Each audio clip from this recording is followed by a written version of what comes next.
So we're diving into some Patreon questions with Dean Smith. First one from Chad Korecki. I think that's how you say his last name. He wants to know where the men's room on a boat is. And he's got a backstory. This is a real recent Patreon question. Is it? It has to be. I don't have a date on here of when this occurred, so it could be. It has to be within the last 2 days. Maybe. Yeah. Men's room on the front of the bow of the boat. Well, he's saying this happened, was the broken oar on the Fox River in Illinois. Oh, man, maybe I've made a real... Yeah, I do remember that. I do remember that as well. It was you and Parks. I have a habit of pissing off the front of boats. Is that what he's implying? That's what this is. I did that over a whole last few days as well. I mean, St. John's River. Yeah, it works. Yeah. I obviously I was literally brought up another example of me doing that. So Front of the boat. I'm Australian. It's just what we do. I have zero shame. Sorry. Normal. It's just normal. There's nothing wrong with it. Everybody does it. Yeah. We got one from Jeff McKee. Yeah, buddy. And he's wondering if there were pro men age brackets, would you consider competing again? I.e. 30 to 35, 35 to 40, 40 to 45, etc. Pro men, like ride pro men over 40. What do you mean? Yeah, there are age you brackets. versus Jeff McKee, I guess. I don't know. There are age brackets. Well, there you go. Yeah, like I mean, I'm definitely gonna. I'll probably ride worlds and ride in the over. I think I'm masters now. So yeah, if there's like pros, I don't know if there's like we're definitely not going to be pro anymore, but I'll ride. I'm thrown off by the word pro. That's a very loose term. I think he just meant like they were like the highest level of men, like outlaw or whatever you used to like. Yeah, I mean if you no restrictions, I guess is what it means. Yeah, to ride actually pro man, but there's not restrictions in it, masters and any of the divisions. I don't know. No, there's not. You just got to be over a certain age. I went to Worlds in Italy 2 years ago for IWWF, and they put me and Amber and Josh Sanders in the divisions. I rode masters men, Amber rode veterans women, and Josh rode veterans men. So veterans over 40s and masters is over 30s. And they did it to stack the team. And it was like this freaking tactic that and none of us won. Not one. I got second, and then Amber got second. She got second to Mareko Gaudy from Brazil. He's like Brazil's all-time OG. Shout out Mareko. His wife absolutely smoked her. And then Josh got second as well in veterans men, and then I got second too, which was funny because I ended up I was last off the dock, and like this massive wind came through for the final, and it was like hurricane status, and the guy from Argentina that I rode against had like this ride of his life and did like a couple of different sevens and stuff in like that, and I'm sitting there going like, dude, even if this was glass calm, I don't know that I would have been able to beat him. So but anyway, Jeff, if he's coming out, it's going to be Nautique World. So if he's coming out and we can get, there used to be that pro veterans division, where if we can get that going, 100% we'll rally the troops for that. So Jeff McKee, Andrew Agason, Trevor Hansen, if we can get everyone do it. Love to see rallied up, man. Be cool. He also wants to know about Australian culture. What is it about Australian culture that breeds such incredible people and such good vibes? Are we incredible people? That's nice. It's like, according to Jeff. I don't know. I think we're just more relaxed. I don't know. I guess Australians are pretty relaxed. Right. I think so anyway. I don't really know why, but we just... The ozone, Jeff. That's why. It's the ozone. Yeah, who knows, man. Yeah, it's you find like a lot of Australians are quite relaxed people for the most part anyway. Pretty laid back.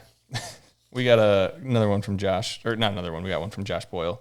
Mm-hmm. And he's wondering, was there any way you guys measured how big you guys went that maybe the public wouldn't know in terms of like boosting out in the flats? Was there ever like measured like not officially? No, not like a ski jumping or anything. Yeah. Nah. Just wondering. We did it. We had the only one that we sort of knew was that kicker that I mentioned, the ski jump style one that we built, and we had 100 foot marker measured out. Yeah. Like a buoy or something. Yeah. So we would have to try and land near that, and that's just how we knew how far we'd went, because that was like a big thing. We had to go 100 feet. So we're trying to do that, but that's the closest thing. But off the wake, I don't know. You'd have to have like one of those. You probably have one of those cool watch things on and. A woo or whatever that's called, yeah. Yeah. But nothing officially about how. I think steel and Rusty tried to do something world's highest jump or whatever Yeah. it was, but who knows? It's so hard to work out exactly how high you are because the unfortunate truth is it's probably not quite as high as you think either. So speaking of going big, he's wondering also what's the biggest air you've ever seen in person from somebody who's gone the biggest behind the boat? I mean, it's going to be Randall probably doing something off a double up, like, for sure. Without thinking of one thing, like pulling Randall through triple ups is the wildest shit that I've ever done.